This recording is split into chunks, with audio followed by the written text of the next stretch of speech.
For almost 2 years, I've invested over $20,000 into BigFundr, which so far has paid me around 5% a year. And I've earned close to $2,000. The interest landed into my accounts every single month. There's no drama, no missing payments, and certainly no chasing anyone down for my money. So what's the catch? And how is BigFundr able to give me such a high return? In this video, I'll break down what BigFundr is, where that high yield comes from, and what you actually need to know before you invest. Also, full disclosure, this video is produced in collaboration with BigFundr. But if you have watched any of my videos, you know I always do in-depth research before I invest in anything. And I always put my own money on the line. All the opinions here are my own, so with that being said, let's jump right in. So what exactly is BigFundr? In simple terms, BigFundr is an online platform that lets you lend your money to property developers in Australia. And in return, you get paid interest every month. Now I know what some of you are thinking. Some random platform lending money to developers overseas? Legit or not? BigFundr is licensed and regulated right here in Singapore by the Monetary Authority of Singapore. And BigFundr will only deal with counterparties licensed by Australia's Financial Services Regulator. With BigFundr, every dollar you put in ultimately gets lent to a property developer who's building actual homes, shops, and warehouses. But you're not just handing cash to some random guy. Every deal gets checked 3 times before it is even listed. First, there's an Australian fund manager licensed by Australia's Financial Services Regulator. They specialize in property lending, so they are the ones who put the loan together and price the risk.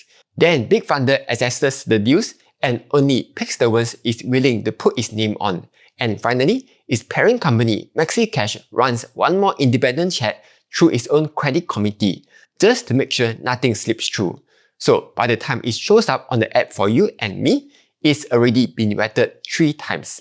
But none of them explains the return itself, because everyone thinks a high return means high risk. So why and how BigFundr is paying me way more than my bank ever would? That's certainly the right question to ask.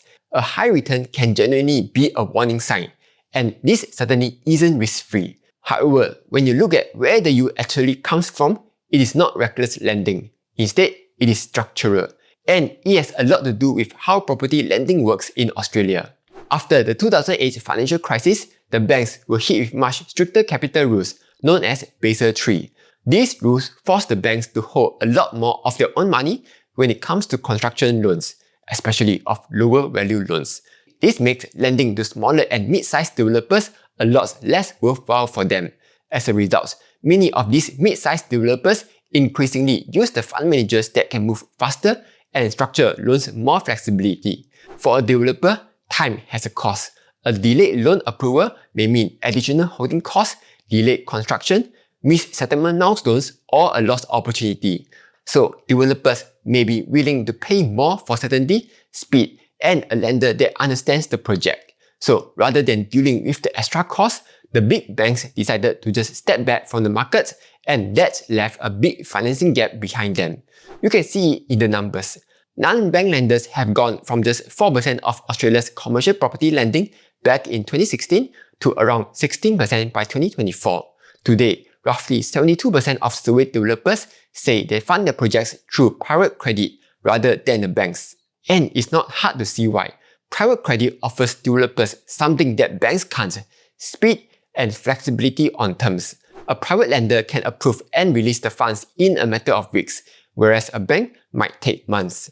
Not only that, private lending is also more willing to shape the loan around how the project actually runs, instead of a rigid checklist. For a developer, that speed and flexibility is well worth paying for, because every month a project sits waiting on the bank is another month of holding costs piling up. So a developer will be more willing to take the higher rates, because moving fast often saves them more than the costs. And that higher rate is exactly where your returns come from.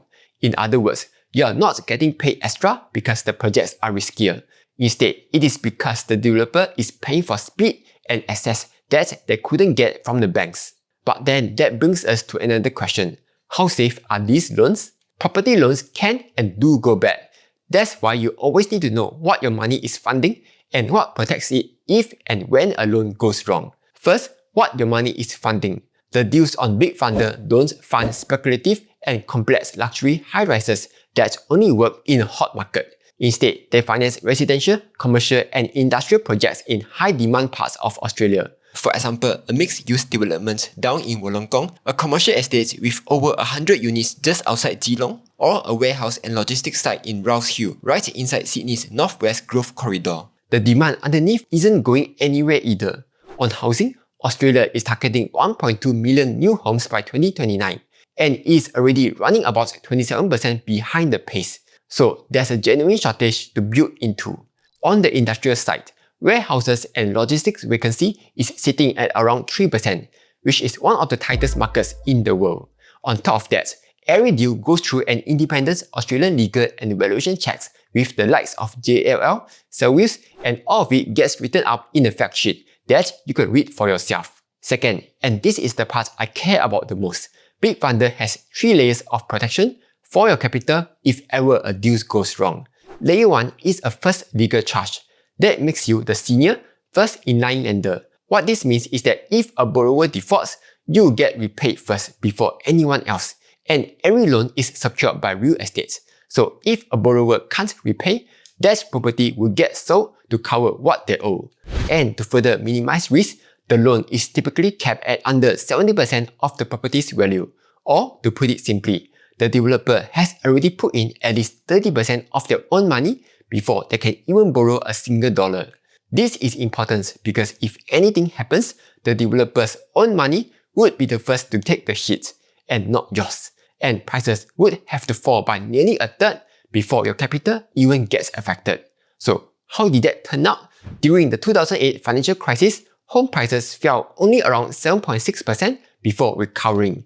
And in the 2022 rate shock, even Sydney's worst drop was about 13.8%.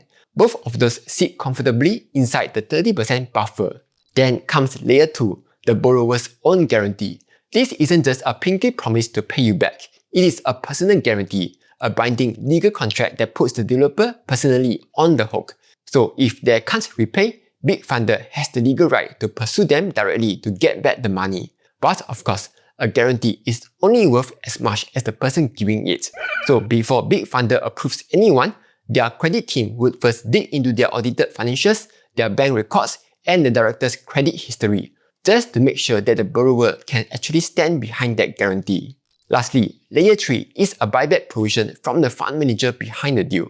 These loans are put together by established Australian real estate debt managers, licensed by Australia's financial services regulator.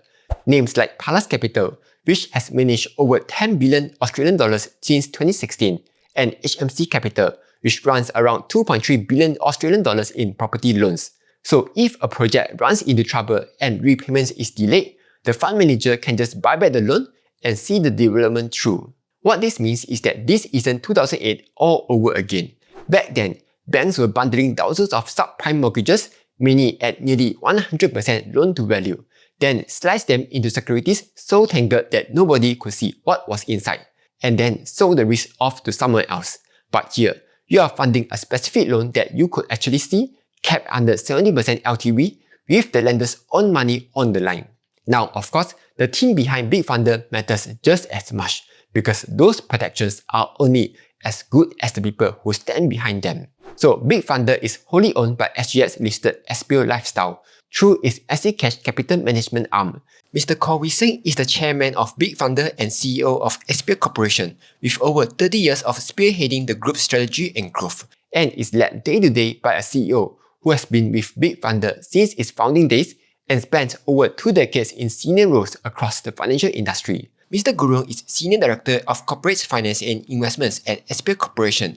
He leads capital markets, investments, and global tax strategies. He heads the private credit and real estate debt business and provides strategic direction to BigFundr. Put together, every deal is backed by experienced professionals. The shareholders and principals behind BigFundr also have extensive exposure to the Australian real estate sector and have participated in multiple real estate projects across Australia. This provides them with valuable market knowledge, long-standing industry relationships, and direct experience across the development lifecycle. Combined with local lending partners and on-the-ground expertise, it enables them to assess opportunities with a high degree of discipline and selectivity. Additionally, Australia is one of the most transparent and well-regulated real estate markets in the world. It offers strong property rights, well-established mortgage enforcement frameworks, and a mature legal system that provides lenders with clear remedies should a loan encounter difficulties. At the same time, there remains a significant funding gap in the market. While banks continue to play an important role, many quality developers require faster and more flexible financing solutions, creating attractive opportunities for private lenders. And the results speak for themselves. Since 2021, BigFundr has raised over $1 billion in total investments, with over 12,000 registered members. Across all of it, there were 0 defaults and 0 delays so far. But don't just take my word for it. So here's how you can research a deal yourself before investing in it. And this is also what I do every single time.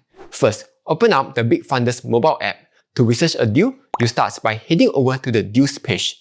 Here, you will see every deal that's currently open for investment, along with the key details for each one. For example, you can see that this deal is paying 4.8% a year over 12 months, and is already 84% funded. Then, if you tap in, it opens up the project itself. This one is a residential development near Wollongong, 150 homes, including affordable units and specialist disability housing, with completion set for September 2027. Scroll down and you'll also find what the loan is actually for, and the exit strategy, basically how the developer plans to pay the money back. Below that is the fact sheet, and this is where you can really dig into the details. First thing you will spot is the loan to value ratio, 67.5%. From there, you can check the loan amount against the independent as if complete valuation, the pre-sale cover, and even a month-by-month repayment schedule. That schedule matters because it lays out exactly when your interest lands and when your capital comes back. And when you are ready to invest, you can just tap invest. The minimum investment amount is $1,000. And before you confirm, the app shows you the base rate and it promo bump your final rate, as well as the total expected return. That way, you will always see the full picture before you commit. On top of the base rate, BigFundr also runs campaigns from time to time with increased interest rates. For example, right now there's a National Day campaign that pays you extra interest on top of the base rate, but only for a limited time. And there's also a Refer a Friend campaign where you get boosted rewards of $108 to $1,688 when you refer a friend and they make their first investment of $5,000. So after 2 years, will I still keep my money in BigFundr or even put in more? For me, the answer is yes. I'm comfortable doing that for one reason. I understand exactly what's protecting my money if a deal ever goes wrong, and so far, it has done everything it promised. That said, this is not a fixed deposit and it is certainly not risk-free. So it's always important that you do your own homework before you commit. If you do want to try it out, you can sign up using my link down below. This helps to support my channel and lets me keep making these deep dives for you. Anyway, that's all for this video. Hope you found it useful. Let me know in the comments if you have any questions at all. If you have any questions, and I will try to answer them. Like, share and subscribe as I'll be posting new videos every week.